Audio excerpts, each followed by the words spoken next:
Thank you, Mr. Speaker. Mr. Speaker, I want to read the following piece that was posted on NBCnews.com yesterday. The headline was, "Has last Christian left Iraqi city of Mosul after 2,000 years?" Here's how it began. Samir Kamil Yaqub was alone when four Islamist militants carrying AK-47s arrived at his front door and ordered him to leave the city. The 70-year-old Christian had failed to comply with a decree issued by the Islamic State of Iraq and Syria. Yaqub's hometown of Mosul had boasted a Christian community for almost 2,000 years, but then the al-Qaeda-inspired fighters who overran the city last month gave Christians an ultimatum. They could stay, they could pay a tax, or they could convert to Islam, or they could be killed. Yaqub, 70, was one of the few Christians remaining beyond last Saturday's noon deadline.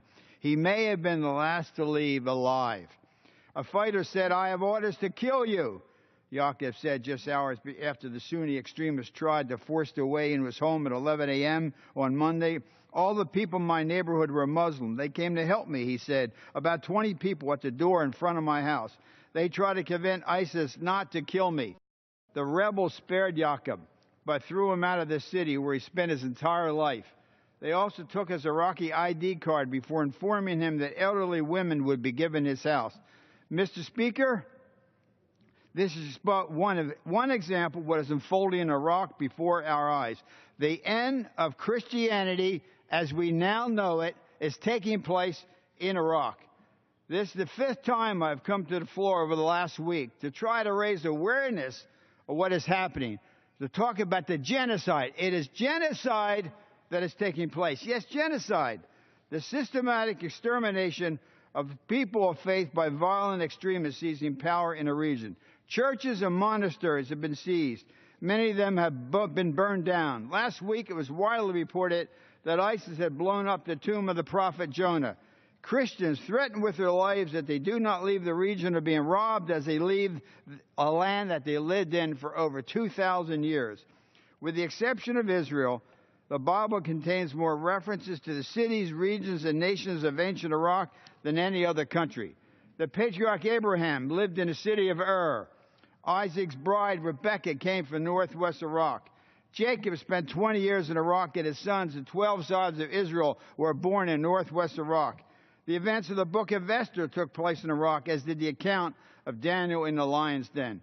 Many of Iraqis Christians still speak Aramaic, the language of Jesus. The Pope has spoken out. His Beatitude Ignatius Ephraim Joseph III Yuanan, overseer of the Syriac Catholics around the globe, has spoken out.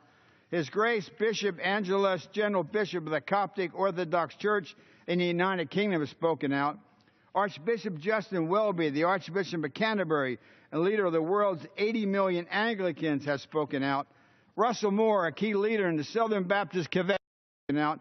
Despite these Christian leaders speaking out about the systematic extermination of Christians in Iraq, the silence in this town in Washington is deafening. Does Washington even care? Where is the Obama administration?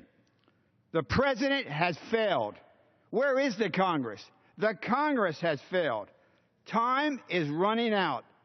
The Christians and other religious minorities in Iraq are being targeted for extinction. They need our help. Literally, during our time, we will see the end of Christianity in the place it began. And I yield back the balance of my time.